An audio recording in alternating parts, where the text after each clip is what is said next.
She told me she wanted to French kiss me, and I didn't know what that was. Yeah. And all of a sudden, there was that tongue in my mouth. And I was like, I think I prefer American better. Literally Rob Lowe as Marsha Brady. Amazing. Somebody gonna cue me or do I cue myself? Cue yourself. Okay. Hey, we are back with Let's Talk Off Camera, so let's get talking. Yep. You asked for it. It is here. More rapid fire questions with two of our favorite guests, Rob Lowe and Henry Winkler. Does it get any better than those two gents? We asked them questions like, who was your celebrity crush? Spoiler alert, Rob Lowe said me. What was your first paying job? Spoiler alert, Henry Winkler said me. And what's the best advice you ever received?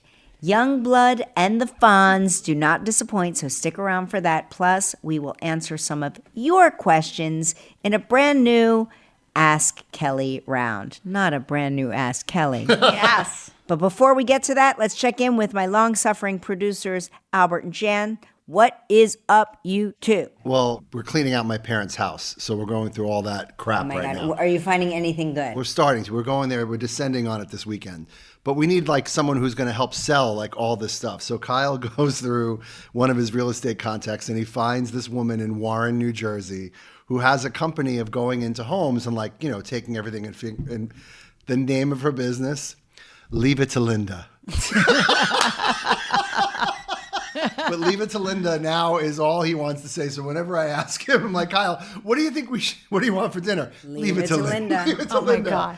Did you find the deed to the Lexus? No, the Lexus got sold though. It went to a company and they took it and they're going to deal with the title and all of it. So the deed. The deed. How much does a Lexus go for? It sold for like $22,000. It was What? pretty- yeah. Was it new? The RX Lexus is like any of the older ones. Those are the ones that like still people want them for years. No, it's like 5 or 6 years old. Oh, it's but an old that's car. a new car. Yeah, I like guess. 5 or 6 I years love old. how you get excited about talking I about love cars. He cars. gets obsessed, but then nothing more than the food. The food is Oh, like the food is everything.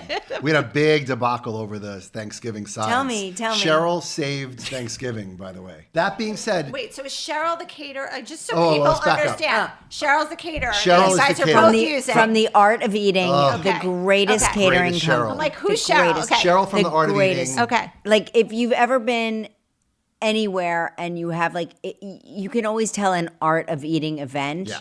Which is how I discovered her. I went to some event one year, like out on Long Island, and the catering was so like charming and perfect and like elevated, but not fancy, like not snobby. Right. It was just like great stuff and beautifully presented. And that's the Art of Eating. And other thing to add to her credit is I went there early in the day to pick up our stuff, and then Kelly's dinner wasn't until later. And I said, "Oh my God, today must be crazy." She goes, "It is." She said, "But we also have I know of these families nearby that don't have any money. Yeah. So we go and we Yeah. we cater their dinners for them." Like she and her husband John. Yeah, who, they're like, such like do-gooders. that's I'm like, "Oh my God." I said, "Cheryl, I wish I knew. Like I would have moved my dinner later and gone with you to help them." She goes, "Oh no, we have it all set, but She doesn't need you in the kitchen. Gingalooning delivering the food." Gingalooning everything up. Yeah, eating it up. Yeah. I thought that she's just an amazing woman. No, so we were in a big stuffing debacle because I put Kyle in charge of the menu with my sister, which was a big mistake because How many were you all together? there were 11 of us. Okay. But Kyle's mom makes this Southwestern chorizo cornbread stuffing that is out of this world. She flies from California with the chorizo because God forbid you get the chorizo. God forbid. You get the chorizo on the East Coast. But the size of the platter is like, I don't know. What's For four. It's well, for Stuffing our for family, four. it probably says serving for more, but it's basically for four. Right, because Kyle comes from Yes. sensible eaters. Yes, and sensible we eaters. come from people right. that apparently Troughs. every meal is the last and final meal. Well, we found throughout whatever this email chain was going back and forth, Kyle misunderstood and thought that my sister was still bringing her stuffing, which she usually does, and his mother was making the stuffing. And then we found out the night before that my sister's eyes were bulging. She said, no. You said you guys were making all of the stuffings And Kyle said, no, that's not what I said. I said, my mom is making hers. You were bringing yours. So now we're in the middle of this. I pick up my phone. I text Cheryl. Cheryl, we're going to need 3 to 4 sides of stuffing. You should have just come to Do me. you eat the stuffing, Kelly? Do you eat it? I had a little on Thanksgiving just to put something else on my plate besides mashed potatoes and peas. Yeah. Because my plate is the saddest looking plate because I only eat mashed potatoes. Yeah. Oh, but your mashed Sweet potatoes. Or her mashed potatoes. potatoes, yeah. Sweet potatoes, mashed potatoes, and And peas. That is my plate. And so I put a scoop of I do the vegetable stuffing, not the... Oh, you did? That was good. It was delicious. I did stuffing 2 ways because everybody likes it 2 ways. So I did stuffing 2 ways. But do I like it? I don't like Thanksgiving food. Right. So I'm a bad judge. But Cheryl always comes through. She's the best. She is the greatest. I may or may not have also asked for a tray of mac and cheese because I was nervous that we were going to have Albert. We had a tray of mac and cheese, and the 3 wrestlers ate it. They ate it in the middle of the night while we slept, so it never even made it. It didn't make it to the day after. It didn't? No, it didn't make it. It was supposed to be for lunch the day after Thanksgiving to serve with the leftovers, and they ate it in the middle of the night while we slept. A tray, 3 people, a tray. But come on, that mac and cheese is like crazy. I would have no way of confirming that. Okay, explain to me this, because I understand having mac and cheese there, but you are taking a drug. Oh, yeah. So now you've got your stuffing, your good mac news and is cheese, all this shit. When you take a certain amount of bites, aren't you like, I'm going to throw up? The good news with my Manjaro is I take it Thursday night. It starts off the week Thursday night. So by the it hadn't time I get to like Thanksgiving dinner, it's already like depleted. It's at the bottom of the barrel. So you take it deliberately. So on the weekends, eat I less. See. I take it Thursday night. So you were out of Manjaro in your system, right? Because who eats a big meal on a Thursday? Thanksgiving. That's actually very smart. That's actually very smart. It's very clever. Right? He's figuring That's out when very to clever. eat. No. Yes. No, it makes sense because I will tend to overeat on a weekend. Not during the week. During the week, you're so regulated. During the week, you're disgusted. So here's the question: why didn't you take it earlier on Thursday? I don't want to take it a day early. Can you do that? I You're don't supposed know. to take it. You're asking us. Oh, you're the resident doctor in the room. I am the doctor, but let me remind you, my specialties don't lie in Manjaro. They lie in plastic surgery. Oh, Benno, by the way, was so excited this morning. Oh, that he got his shout out? And he said that the Polish man that had the 5 fingerling potatoes said that somebody told him they help with hemorrhoids. Oh my Fingerling Lord! potatoes. Yes, he messaged you and I that this morning. Soda's Preparation H. I looked up because I didn't know that story. I wasn't here that day for that podcast. right. So when I heard it, I looked You up your missed it. story about the eggs. The guy sticking the eggs Yeah. up. Would you like me to send it to you? I've got no No, shortage. now I've my read it. news feed is feeding me a steady stream of things I've people read shove it. in their rectums. Did it talk about the shells? No, it's no No. shells. There were no shells. It was hard-boiled eggs. He stuck Hard-boiled up there. eggs. They didn't talk about shells. They weren't in there with Today, shell. when you were doing this gift segment and they were talking about the About hard-boiled removing- eggs, all I kept thinking is Kelly's thought bubble right That was now. all I was thinking about. Kelly's I was thought like, bubble I right know- now I is know about somebody. somebody who's going to enjoy this hard-boiled I know a egg. person. Like if I only swear if to only God. this person's name was revealed in the article. I'd send There was, them in there was a mail. product that you stick an egg in and you shake it You and shake it it, and immediately it takes off the takes shell. the skin. Stop. And you were thinking solely of. That's all I was She was thinking. thinking about I knew she was thinking about that and I was like 100 feet away from her. And I was like, how do I have this discussion without having this You discussion? couldn't know. It's no way. Where's Jan? That's Why it's can't a commercial break conversation. Why can't I find her as this skin removing hard boiled egg thing is here? But there is a method, right, to hard boiling an egg that a peel comes off quickly, right? The shell comes off. There's a method. I forget what it is. I've never heard of it, but this thing Just takes it off. you shake it and the skin. we got to find that. I'll track down who that guy is. We're going to send it to him for Christmas. We'll send it to him. And it's just like anonymously. Well, Jen, what do you have a leaf for Thanksgiving? What's your Thanksgiving? I mean, clearly there's food on No, your I table. have to tell you, we had the most beautiful Thanksgiving because Okay. we ended up shifting gears. Originally, we were going to go to my dad's. He's like over an hour away, and it was just not happening with Glenn this year. So we went to my friend's house a mile from my house. Amazing. She's an amazing chef. This is like what she prides herself in. She cooked the most amazing meal. And my whole family was there, plus her family and who I know and her friends who I know. And it ended up being more of a Friendsgiving, but it was perfection. That's great. And not to be like sappy, but the best thing that happened was we still do that tradition. They do it as well, where you go around the table and you say what you're thankful for. And I gave up on that a couple of years ago when it just devolved into angry accusations, and I was like, we're not doing this again. I mean, my two shithead sons who have hated each other their entire lives, individually each said that they were thankful for their new relationship with each other now that they're friends. And I was like, who paid them to do this? But it fucking made my day because that was a long time coming. That was, 17 years in the making. It's beautiful when they become friends as adults. Oh my God, we finally got there. All right, let's get to it. Let's start with actor, writer, and podcast host of Literally, Rob Lowe. Woo, Rob Lowe. Oh, my God, just saying the name. You loved him in The Outsider, St. Elmo's Fire, Young Blood. And About Last Night, The West Wing, Parks and Rec, Behind the Candelabra, which is Albert's personal favorite film. Let's see what he had to say in our rapid fire round. First paying job. Don Mendenhall's Carpet Talk, which was a chain of carpets in the Midwest. Voiceover was so young that I couldn't read.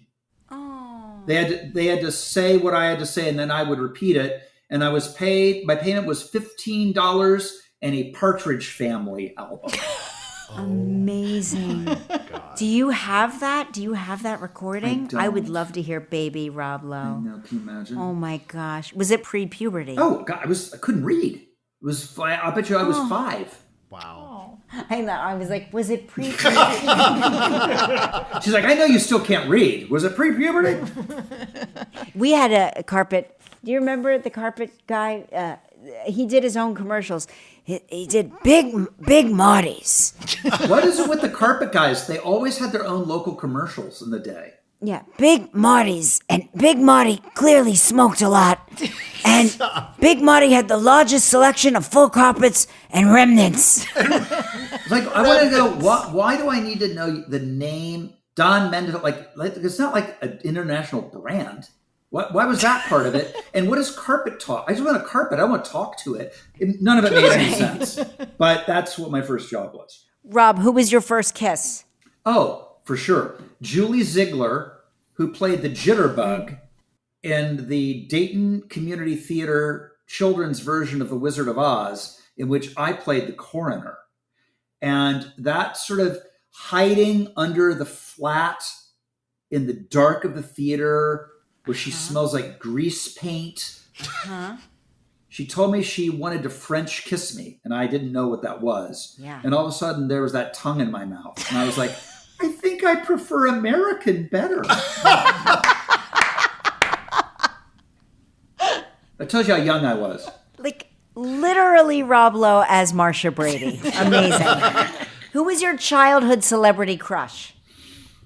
Oh, for sure. Lori Partridge, Susan Day on the Partridge Family. Oh yeah, 100%. yeah. Susan Day. She was. I think it's a long list of people from my age who were like, Lori Partridge makes my stomach feel tingly. Yeah, but it wasn't really your stomach, but you thought it was your stomach. It wasn't. Yeah, right. That's right. You were on everybody's poster. Like, you were hanging in Jan's bedroom, my bedroom, Albert's bedroom, but Albert still has you up there. Was. Good. Right, you're still Was. there. Amazing. So, who was on your wall? Well, this shows you what a nerd I was. Oh, God. On my wall was the one sheet, which is the movie poster, of All the President's Men.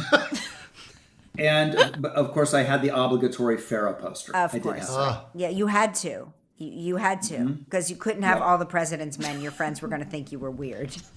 Yes, exactly. So, favorite teacher growing up?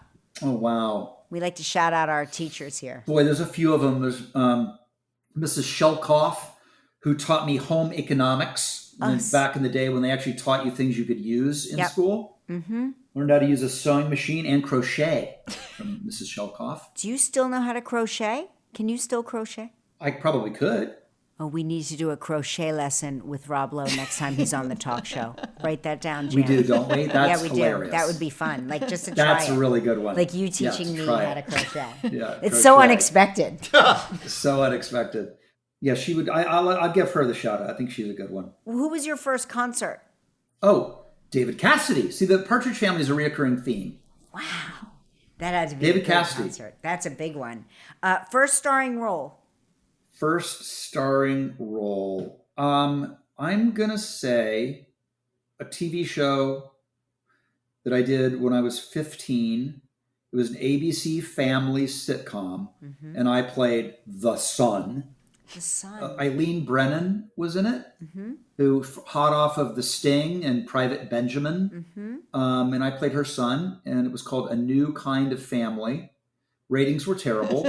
They kicked us off the air after 4 weeks. It was two families living together, and then after 4 weeks, they fired the other family and brought back a new family, and never explained to the audience where the other family went. Yes, it's my favorite thing TV does. And the new family, the daughter of the new family, was Janet Jackson.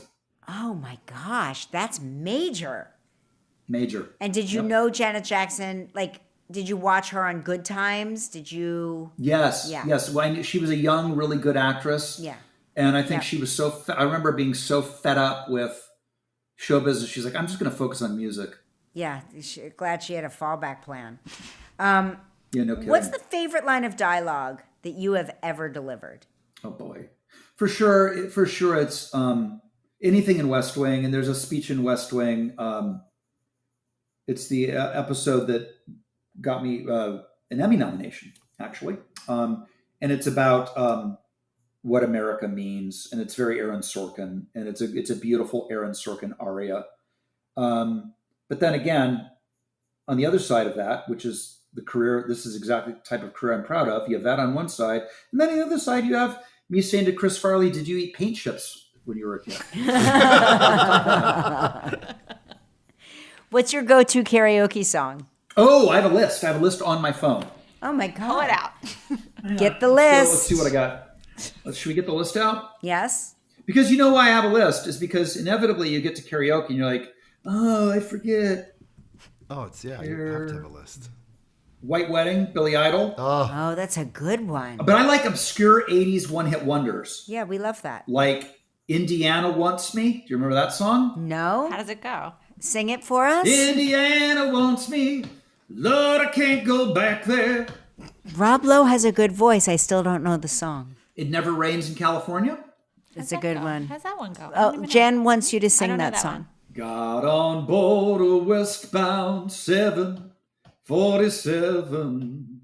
You know that one? It never rains in California. Oh, yeah. The Oh, girl my God. is Now you going got it. Now you yeah, got yeah. it. Okay. It pours, man, it pours. Oh, it's so good. Oh, Rob Lowe's a singer, by for the sure way. my favorite, though, if I have to do one, is Werewolves of London. Oh, it's a good one. Go ahead, sing it. Just get to the howling. No, the best part is little old lady got mutilated late last night. Werewolves of London again. Ahoo! Dun dun dun dun. Dun dun dun dun. Right? So good. Yeah, it's so good. By the way, I had a karaoke. I had for my 50th and 60th birthdays. 2 parties I was not invited to, Jan. You're on the new list for 70. I heard about that. The 70 list. I've got to hang around for 70 now. I could go at any time, Rob. No, not nonsense. I did a live band karaoke. And we had, at one point, we had 2, count them, 2 Super Bowl halftime performers. We had Katy Perry and Adam Levine, Good Charlotte, and, Oh my God. and my stupid face up there doing live band karaoke. It was sick.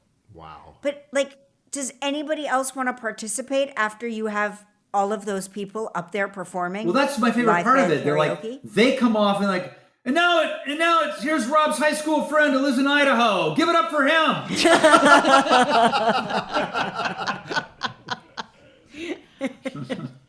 Rob, who is your dream co-star?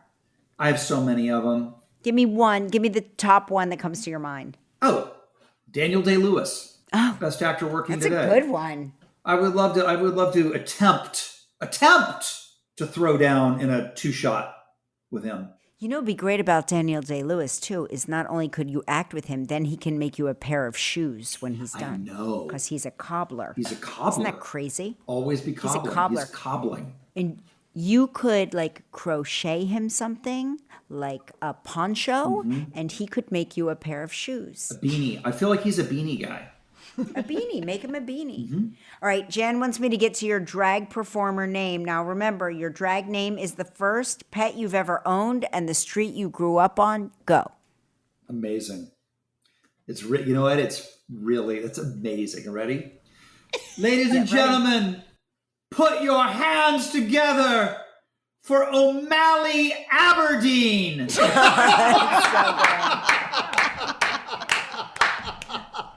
O'Malley Aberdeen is a good name. As heard at next year's Sausage Fest. Oh, yes, that's your introduction. That's your introduction. Write that down so you don't forget your intro. Do you know that I auditioned to be a drag queen in that movie To Wong Fu? Do you know this movie? How did you not? Yeah, Wow, how did you my not get that? God. And it's funny, this interview has a way of circling back on itself. When I had my legs fully shaved, and when I was in my Azadine Alaya black skimpy dress with spike heels and my red wig, Gorgeous. and my makeup done by my wife, walking down the street in New York, people were like, I was getting wolf whistles, and I looked like Jane Fonda. I looked exactly like Jane Fonda in China Syndrome. Yeah, because sometimes, here's the thing, Jan, Albert. Sometimes really breathtakingly handsome men, such as Rob Lowe, are odd-looking women. And sometimes it's like these really strange-looking men that are gorgeous women, like men that you wouldn't think twice about, and you put them in a wig and makeup and you're like, Jesus Christ, where did you come from? Well, I thought I have this in a lock. There's no way I don't get this part. And they gave it to and God rest him, Patrick Swayze, who looked like a dude wearing makeup. Right. I was going to say, Swayze is one of those guys. He's like handsome, but you put makeup on him and he looks like a dude wearing makeup. You've got the right bone structure and Cheryl as your secret weapon, knowing how to bring out the feminine, femininity in your face. Yeah. I definitely went for it, for sure. They really missed out. Okay. So what are you scared of? I'm scared of jumping out of an airplane. Oh, same. I'm not, look, and I will hella ski. I will jump off things into lakes and rivers and bridges. And I'm a thrill seeker. I'm not one of those. There's something about that like my son's done it. People I know who are way more scaredy catty than me have done it. I have an innate fear of doing that. And I don't know if it's a past life. I don't know what it is, but I also am at a point in my life where I don't need to prove anything to myself. I'm not doing it. Won't be happening. It's a risk-reward thing. I don't see the reward versus the risk. And I'm not even sure I would jump out of a plane if the plane was going down. I mean, that's how afraid I am of jumping out of a plane. Yeah, I don't like it. You know what I mean? I don't like it. To me, it just seems not like a smart call. And all of my friends have done it. I will never do it. I got to tell you, I just love talking to you. Yeah. This has been a pleasure, an absolute privilege to talk to you. And I encourage our listeners, don't forget to check out Rob's Smokin' Hot podcast. It's called, say it with me. Literally. Don't forget to watch 911 Lone Star Mondays on Fox, as well as The Floor. Of course, Wednesdays on Fox. Let's go. 2 days a week. And you can stream Rob Lowe on every other show on Netflix. Anyway, that's all the time we have for Rob Lowe, everybody. Rob Lowe, thank you so much. Thank you. As always. Love you as always. I love that, Rob Lowe. Hey, Roz, give us like a sexy sigh for Rob Lowe. Oh, God. I can't do it. Come on, Roz. Give us. Just give do us it. Say his just name. say young blood. Young blood. I can't do it without laughing. Like, If I sounded like Roz, would Rob Lowe love me? Okay, up next is the nicest man on the planet. Yes, the Fonz himself, Henry Winkler. So stick around. We're going to be joined for a rapid fire with Henry Winkler. You'll get to hear what he has to say when we return.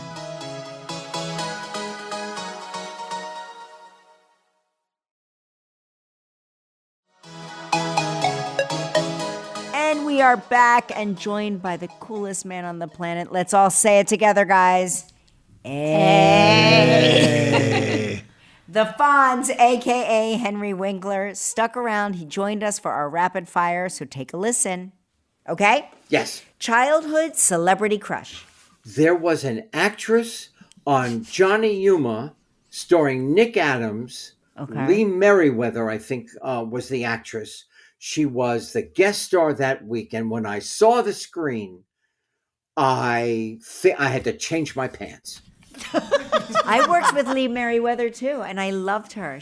I worked with her on All My Children is the gift that keeps on giving. It's I've worked true. with so many great people on that show. Yeah. Okay, what posters did you have on your wall growing up? All right. My parents did not allow me to have a poster. There's nothing on the wall. I couldn't have a paint job again if I left the tape on the wall. I had a Victrola. I had a bed that folded back into the wall in my very small room in the Is that apartment. how they punished you? They made you go to No. bed and fold you into the wall? You know what? I wondered why my mother would lift the bed up with me in it. I was so... But I listened to Harry Belafonte and Frank Sinatra. And at that time, it was the only song I picked to click, Runaway by Del Shannon. I knew it was going to be a hit. Who was your first kiss?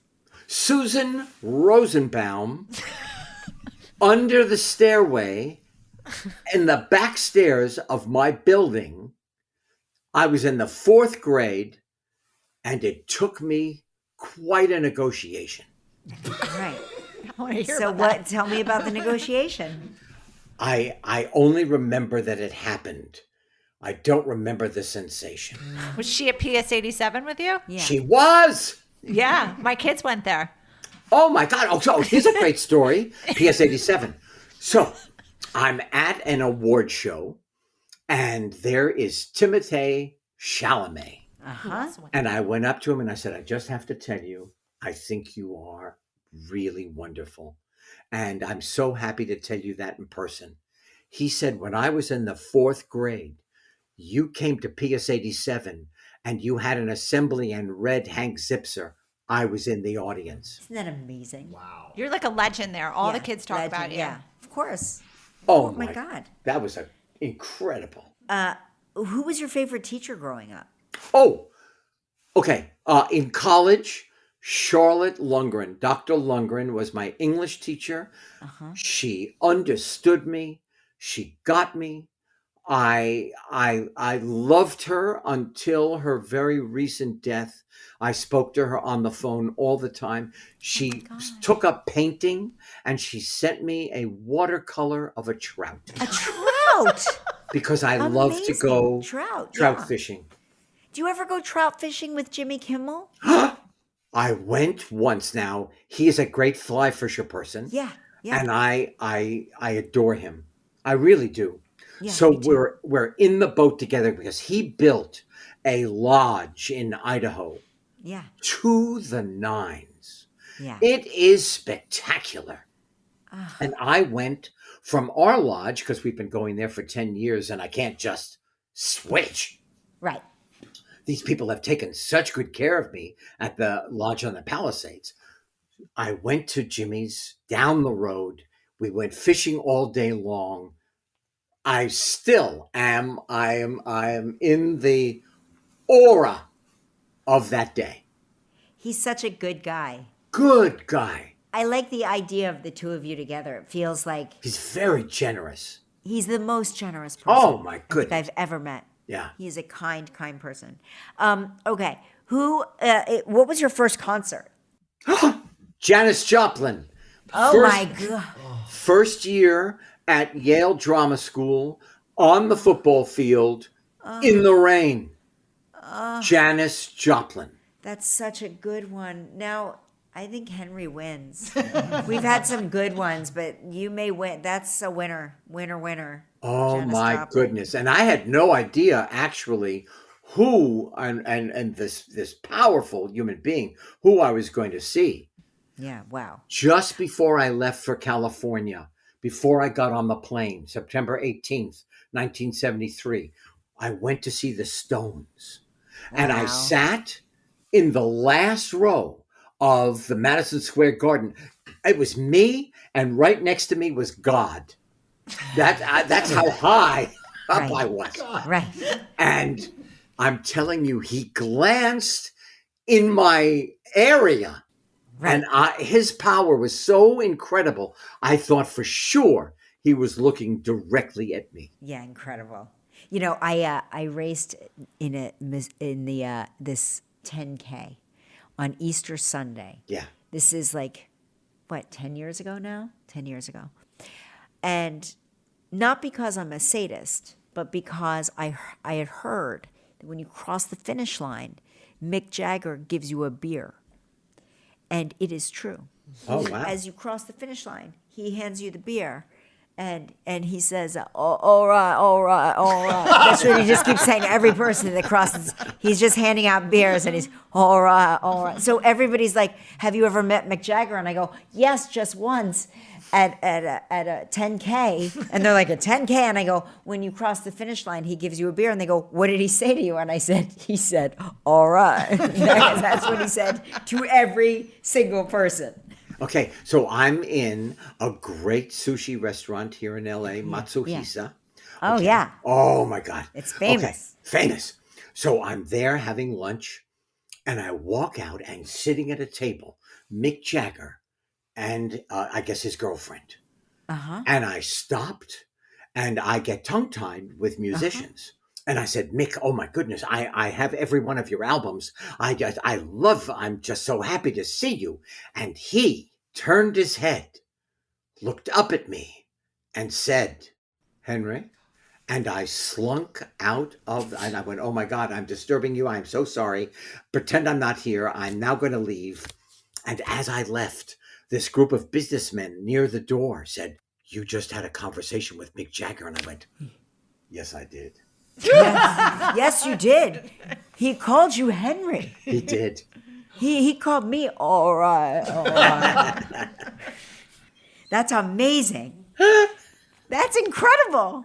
And that's not disturbing. That's just British, Henry. Yeah, I know. But I thought, oh my God, I'm disturbing him. And Do you have a go-to karaoke song? Do you sing the Rolling Stones? Is there a song that you... I don't. No. I depend upon the kindness of strangers. Like Brandy Carlisle. I've seen her twice now. Yeah. And she had a bunch of friends with her on stage. Joni Mitchell was one of them. Oh, my gosh. Now, I've got to hug this woman before I leave the concert. I've only seen her twice. I adore her. I hug her. I weasel my way backstage. And I see in a room just to my right, Joni Mitchell. And I walk in. I said, Miss Mitchell, I'm Henry Winkler. She said, I know who you are. Exactly. I said, oh, let me introduce you to my wife, Stacy. She said, oh, so you're the one who married the Fonz. Oh, wow. I thought, okay, that's it. Wow. That is amazing. That's an incredible... I mean, what's so funny to me is that you are still amazed that people know who you are. I am. Do you have a hidden talent that we don't know about? Maybe the only thing that comes to mind maybe is teaching. There's a thing called the Vulture Festival here in LA. It is mostly online, but once a year they have this big get together for the public, and it's in November. And I teach once a year there. Kids, everybody comes with a monologue or a scene, and I watch as many as I can. And I'm not sure I know what I'm saying, but I tell them exactly how I'm feeling about what they're doing. Incredible. Maybe that's it. You're the opposite of Gene Cousineau. Yeah. Yeah, he knew nothing. Yeah, right. But I did love his. I want to be in his acting class for some reason. I want to just experience that acting class. Yeah. What's the first thing you do when you wake up in the morning? Feed the dogs, make coffee, and I play the same video game for the last, I want to say, maybe 30 years. It's called Zuma, Zuma. Okay. And Look at I have yet to beat all the levels. And every morning I try until I realize, nope, not this morning. Not this morning. Oh, I get coffee from a great roaster in New York City, B.B. Newworth's husband. It's called Gotham Roasters. And the coffee. You have it sent out to I California? I do. It is unbelievable. Do you and Stacy have do you bring Stacy coffee? I do.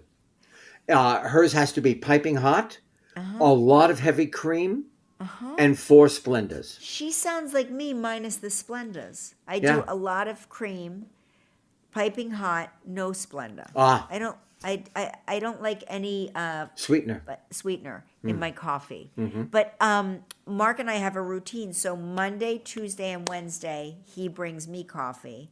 Thursday, Friday, Saturday, I bring him coffee. And Sunday, we go down and we have coffee together. Can I tell you something? There is something so touching about what you just said, that you share the days of the week, and on Sunday you do it together. Yeah. I have to say, I love hearing that story. It's nice to, Yeah, it's it nice is. to Yeah, split the chores. yeah. What's the one expensive thing that you purchased for yourself when you first started making money? Was there like a big purchase? Clothing. Clothing.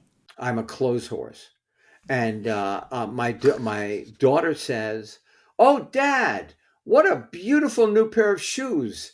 They look exactly like the ones you just bought." But suede shoes, cashmere sweaters. I have a collection of polo. Who's your favorite? Who's your favorite cashmere sweater maker? I would have to say polo. Polo. I would have to say polo. And I have every color. Some colors I've duplicated. And they are like my uniform. Yeah. So you like a thin knit? I like a thin knit. Yes, you Cable do. knit. Okay. Yes. of Crew course. neck. You're so chic. Thank you. You're a classic. That's Thank what you you. are. What's the best advice you ever got? Oh, the best advice. I think the best advice I've ever gotten and I give is get up and keep moving forward. It's such great advice, and it's applicable Everywhere. to everything Yes. and everybody. Yes. It's really true. Yes. Let me ask you a question. Do you go to the theater? I do all the time. What is like your favorite recently? I tell you, my friend is going into previews with his new musical that I saw in London. Yes. It's called The Eyes of Tammy Faye, and it's the Tammy Faye Baker musical, written by Jake Shears and Elton John. Wow. And it is brilliant. Well, I have to say that I love going to the theater. The last thing I saw was Appropriate. Oh, Appropriate is amazing. Sarah Paulson Oh, is my just, God. oh my gosh. She really, I saw that by myself. I went to see Appropriate by myself. And guess who sat behind me? Who? Harrison Ford. Oh. And I never turned around, not once, because I Really? didn't. Yes.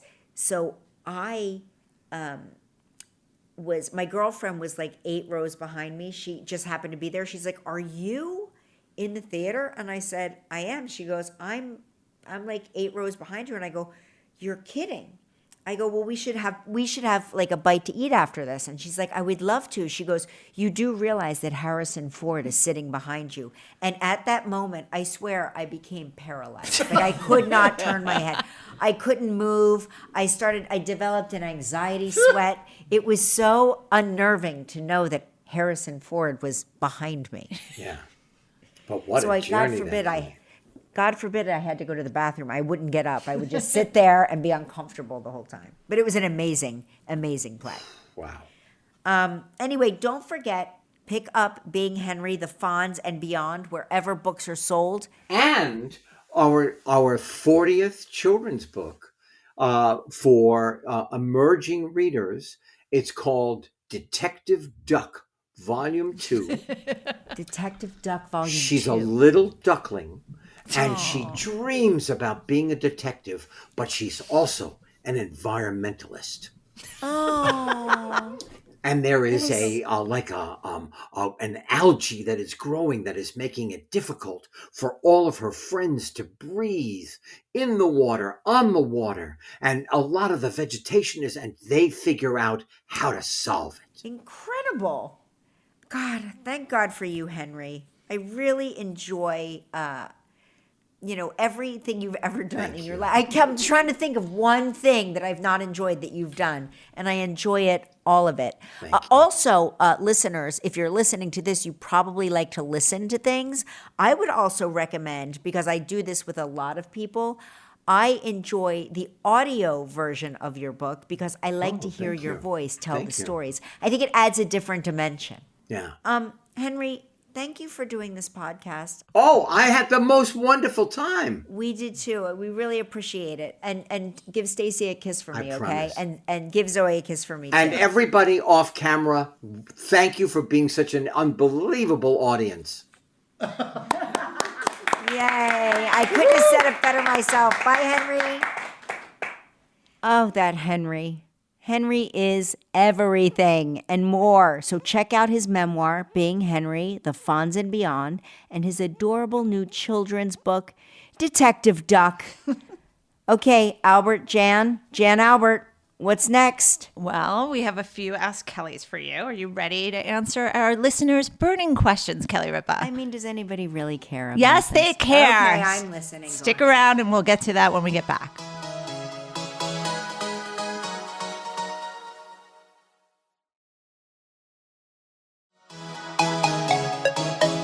Okay, we have some of the Ask Kelly questions for you, so buckle up. Here's the first one. Okay. Okay, this is from It's Just Carmen. My husband doesn't really help with the baby no matter how many times I say something. What should I do? Hand him the baby and leave the room. Yeah. Do you know what I heard? That today was National Men's Day, and they were talking about it on the radio, and I was like, what is Men's Day? And they're like, well, we should honor the dads that spend time with their kids. I'm like, that's ridiculous. No, I mean, that's called Father's Day. That's called Father's Day, which we can all agree is most days. This is because I learned this too late. I did not establish healthy boundaries with Mark, and so I too found myself doing the lion's share of everything, particularly when the kids were young and small. But whatever your husband's strong suits are, I would exploit them. Yeah. Mark is a really good organizer.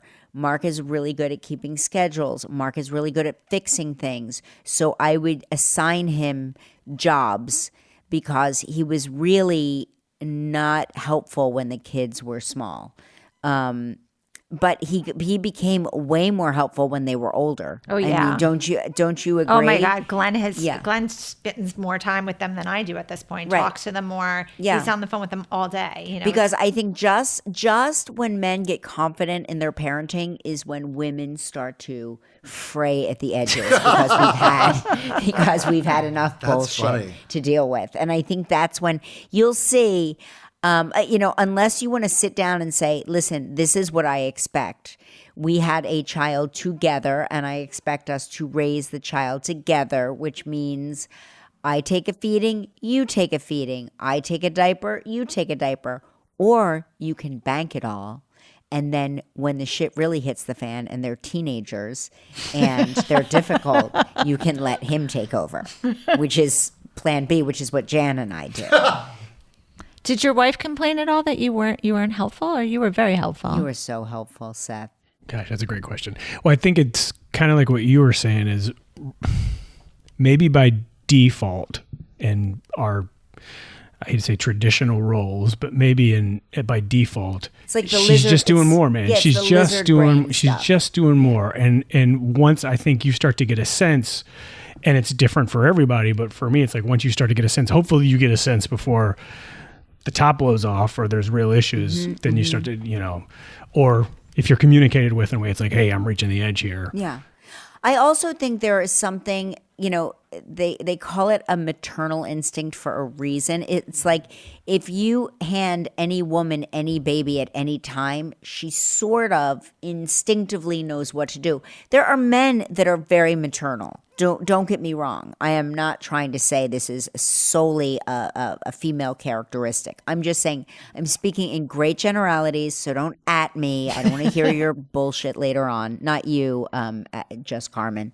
Speaking in generalities, if you hand any baby to any woman at any time, mostly she just knows what to do. Whereas a man will sometimes, in my experience, act as if it potentially is an atomic weapon and they seem paralyzed with fear when they're young. I'm not sure what it was for you guys, but like my son is just within the last couple of years really started to like be interested in me, like really start to like Correct. me. It was all mom, like all mom and understandable. She's awesome. So like the more that kind of happens, I think there's another natural cycle, at least for us, that starts to take over where it's like there's a feedback, there's a positive feedback loop for me that maybe wasn't there so much in the beginning. Was that like for y'all? No, or? I think that's 100% accurate.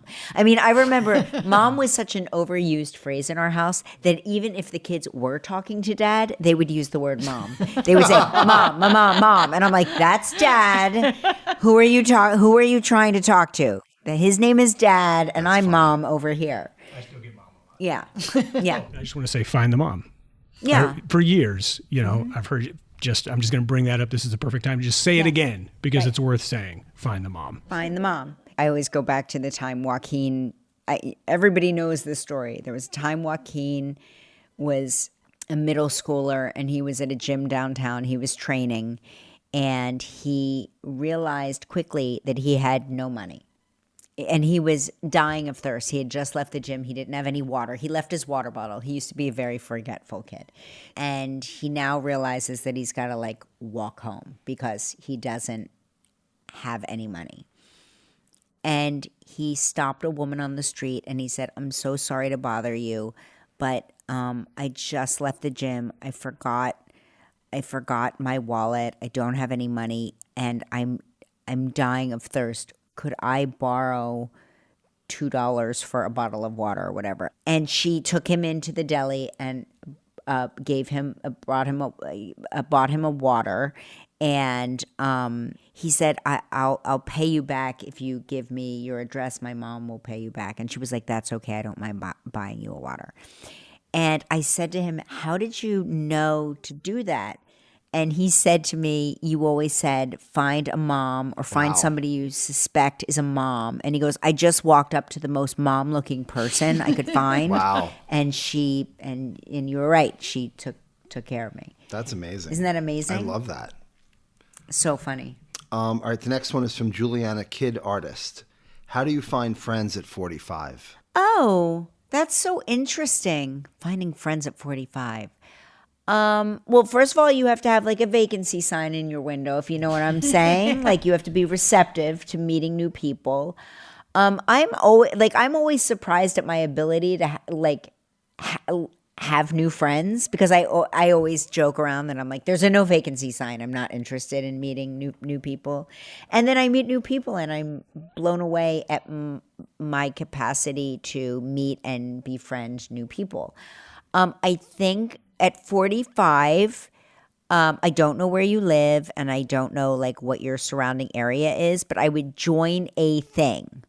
If you knit, join a knitting club. If there's a book club, find out where it meets. If you go to church and volunteer for something. That is how you meet people. I don't believe in apps. I believe that social media is the downfall of civilization and why people can't meet each other. Having said that, I do hope everyone downloads this episode wherever they get their podcast. But I think that the best way is to get out there and join a thing. It forces you to be around people. And I'm not saying join a thing like join a tattoo club if you're not into tattoos. You know what I'm saying? Find something that you're interested and join that group, and you'll be around other people that are like-minded or have a common interest, and you can very quickly make friends that way. Yeah, it was so crazy because you were talking about like the no vacancy sign. When I moved to New Jersey during the pandemic, I was like, I don't need to make any friends out here. I don't want to make any friends out here. I have my friends. And I went to a dog park and I happened to run into these two girls who have become not only friends, they've become family to me in the last few years. I mean, we do all of our holidays together. We travel together. And I was like, I didn't even know I had the capacity for this. But I think when you make friends that late in life, you kind of already know who you are, and you kind of, then you can share some real interests together versus when you met in high school or college. Right. Like you've already become who you are. So then you can really like enjoy. I have a lot of friends from high school and college that I don't even want in my life anymore. They're toxic. But these are friends like I chose now at being older. I mean, I wasn't 45. I was a little older, but still like I chose them because I don't need the weeds, like I just want good people in my life. Yes, that's also, if you're 45 years old, here is my advice to you. Do not suffer. If somebody appears toxic, they are in fact toxic. True. I am one of these people that you know me. I will try to figure out a way to give a person the benefit of the doubt until it starts harming me. And it's much easier to just if you go to said group, said book club, said pottery lesson, said knitting club, and somebody strikes you as toxic, strike them and move along and find a new group, find another group of people. You don't need to swim in a toxic pond. So, Juliana, adopt a dog. Don't be that creepy person at a dog park without a dog. No, I have a dog. Okay. Like Jan. Well, that was fun. What more do you want? You want something else, Jan? No, we're good. All right. I want to thank my guests again, Rob Lowe and Henry Winkler, and everybody that wrote in with their questions. Bye, everyone. Can't wait to talk off camera next week.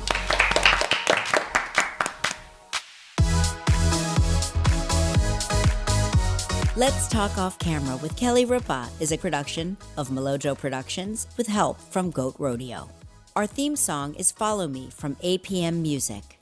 From Melojo, our team is Kelly Ripa, Mark Consuelos, Albert Bianchini, Jan Chalet, Devin Schneider, Michael Halpern, Jacob Small, Roz Therian, Seth Gronquist, and Julia Desch. From Goat Rodeo, our team is Kara Schillen, Megan Nadolski, Max Johnston, Isabel Kirby McGowan, and Rebecca Seidel. Additional sound design by Terrence Bernardo. This show is powered by Stitcher.